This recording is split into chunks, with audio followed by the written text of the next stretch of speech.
नमस्कार विद्यार्थी मित्रांनो, वाय सी एज्युकेशन महाराष्ट्र चॅनलमध्ये आपले सहर्ष स्वागत आहे.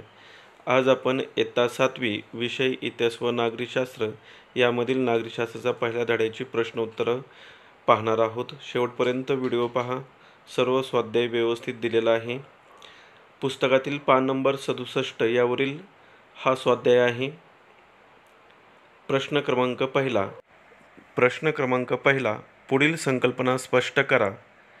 संविधानातील तरतुदी. उत्तर: संविधानामध्ये नागरिकत्व, नागरिकांचे हक्क, नागरिक आणि शासनसंस्था यांच्यातील संबंध, शासनाने करावयाच्या कायद्याचे विषय, निवडणुका, शासनावरील मर्यादा व राज्यांचे अधिकार क्षेत्र इत्यादी अनेकविध बाबींविषयी तरतुदी करण्यात आल्या आहेत. संविधानानुसार राज्यकारभार करण्याचे तत्त्व बहुतेक सर्वच देशांनी स्वीकारले आहे. 2. संविधान दिन. संविधान लिहून पूर्ण झाल्यानंतर संविधान सभेने त्यास मान्यता दिली व त्याचा स्वीकार 26 नोव्हेंबर 1949 रोजी केला. म्हणून 26 नोव्हेंबर हा दिवस संविधान दिन म्हणून साजरा केला जातो. 26 जानेवारी 1950 पासून संविधानातील तरतुदीनुसार देशाचा राज्यकारभार चालवण्यास सुरुवात झाली. प्रश्न क्रमांक 2, चर्चा करा. 1. संविधान समितीची स्थापना केली गेली. उत्तर: भारताच्या संविधान निर्मितीला इसवी सन 1946 पासून सुरुवात झाली. स्वतंत्र भारताचा राज्यकारभार ब्रिटिशांनी तयार केलेल्या कायद्यानुसार चालणार नाही, तर तो भारतीयांनी स्वतः तयार केलेल्या कायद्यानुसार चालेल, असा स्वातंत्र्य चळवळीतील नेत्यांचा आग्रह होता. त्यानुसार भारताचे संविधान तयार करण्यासाठी एक समिती स्थापन करण्यात आली. ती समिती संविधान सभा म्हणून ओळखली जाते. 2. डॉ. आंबेडकरांना भारतीय संविधानाचे शिल्पकार म्हणतात. उत्तर: डॉ. बाबासाहेब आंबेडकर हे मसुदा समितीचे अध्यक्ष होते. त्यांनी विविध देशांच्या संविधानाचा गाढा अभ्यास होता. त्यांनी अहोरात्र अभ्यास व चिंतन करून संविधानाचा मसुदा तयार केला.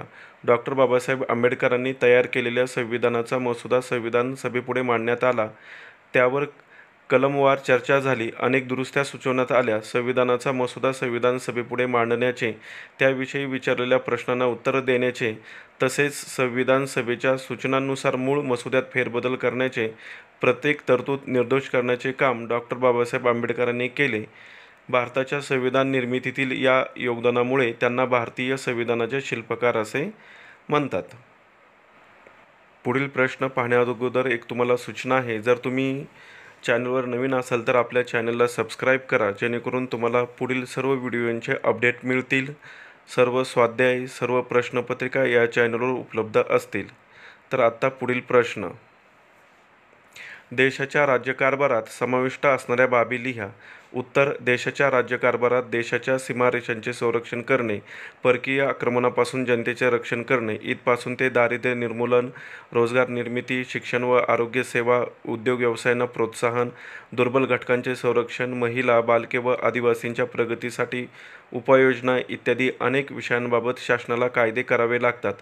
कायद्याच्या अंमलबजावणीद्वारे समाजात योग्य ते बदल घडवून आणावे लागतात. थोडक्यात सांगावयाचे झाल्यास, आधुनिक काळातील शासनाला अवकाश संशोधनापासून ते सार्वजनिक स्वच्छतापर्यंतच्या सर्व बाबींसंबंधी निर्णय घ्यावे लागतात. यालाच राज्यकारभार असे म्हणता येईल. प्रश्न क्रमांक 4, योग्य पर्याय निवडा.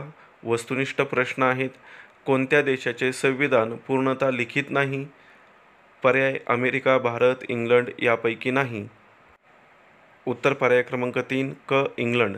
संविधान सभेचे अध्यक्ष कोण? डॉ. बाबासाहेब आंबेडकर, डॉ. राजेंद्र प्रसाद, दुर्गाबाई देशमुख, बी. एन. राव. उत्तर: पर्याय क्रमांक ब. डॉ. राजेंद्र प्रसाद. खालीलपैकी कोण संविधान सभेचे सदस्य नव्हते? महात्मा गांधी, मौलाना आझाद, राजकुमारी अमृत कौर, हंसाबेन मेहता. उत्तर: पर्याय क्रमांक 3 अ. महात्मा गांधी. प्रश्न क्रमांक 4, मसुदा समितीचे अध्यक्ष कोण होते? उत्तर: पर्याय क्रमांक क. डॉ. बाबासाहेब आंबेडकर. प्रश्न क्रमांक 4, तुमचे मत लिहा. शासनाला कोणकोणत्या विषयांवर कायदे करावे लागतात? उत्तर: देशाच्या सीमारेषांचे संरक्षण करणे, परकीय आक्रमणापासून जनतेचे संरक्षण करणे, इथपासून ते दारिद्र्य निर्मूलन, रोजगार निर्मिती, शिक्षण व आरोग्य सेवा, उद्योग व्यवसायांना प्रोत्साहन, दुर्बल घटकांचे संरक्षण, महिला, बालके व आदिवासींच्या प्रगतीसाठी उपाययोजना इत्यादी अनेक विषयांबाबत शासनाला अनेक कायदे करावे लागतात. 2. 26 जानेवारी हा दिवस आपण प्रजासत्ताक दिन म्हणून साजरा करतो. उत्तर: 26 जानेवारी 1950 पासून संविधानातील तरतुदींनुसार देशाचा राज्यकारभार चालवण्यास सुरुवात झाली. या दिवसापासून भारताचे प्रजासत्ताक राज्य अस्तित्वात आले, म्हणून प्रजासत्ताक दिन म्हणून साजरा केला जातो. 3. संविधानातील तरतुदींनुसार राज्यकारभार करण्याचे फायदे. पहिला फायदा, शासनाला नियमांच्या चौकटीत राहूनच राज्यकारभार करावा लागतो. त्यामुळे त्यांना मिळालेल्या अधिकाराचा किंवा सत्तेचा दुरुपयोग होण्याची शक्यता कमी असते. संविधानात नागरिकांचे हक्क व त्यांच्या स्वातंत्र्याचा उल्लेख असतो. शासनाला ते हक्क हिरावून घेता येत नाहीत, म्हणून नागरिकांचे हक्क व स्वातंत्र्य सुरक्षित राहते. तिसरा फायदा, संविधानातील तरतुदीनुसार राज्यकारभार करणे म्हणजे कायद्याचे राज्य प्रस्थापित करण्यासारखे आहे. चौथा फायदा, संविधानानुसार राज्यकारभार होत असल्याचे पाहून सामान्य माणसांचा शासनावरील विश्वास वाढतो. त्यातून ते राज्यकारभारातील सहभागाला उत्सुक होतात. सामान्य माणसाच्या वाढत्या सहभागामुळे लोकशाही अधिक मजबूत होते.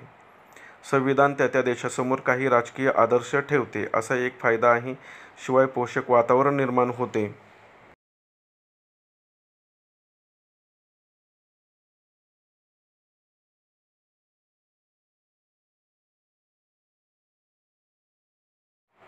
तसेच आणखी एक फायदा, नागरिकांच्या कर्तव्याचा उल्लेख संविधानात असल्याने नागरिकांना त्यांच्या जबाबदारीची जाणीव निश्चित होते. सर्व स्वाध्याय आपण पाहिलेला आहे. इयत्ता 6वीच्या इतिहास विषयाच्या सर्व प्रश्नपत्रिका व स्वाध्याय प्लेलिस्टमध्ये सर्व व्हिडिओ उपलब्ध आहेत. त्यामुळे तुम्ही आपल्या चॅनलला सबस्क्राईब करून ठेवा, जेणेकरून तुम्हाला पुढील सर्व अपडेट्स मिळतील. धन्यवाद.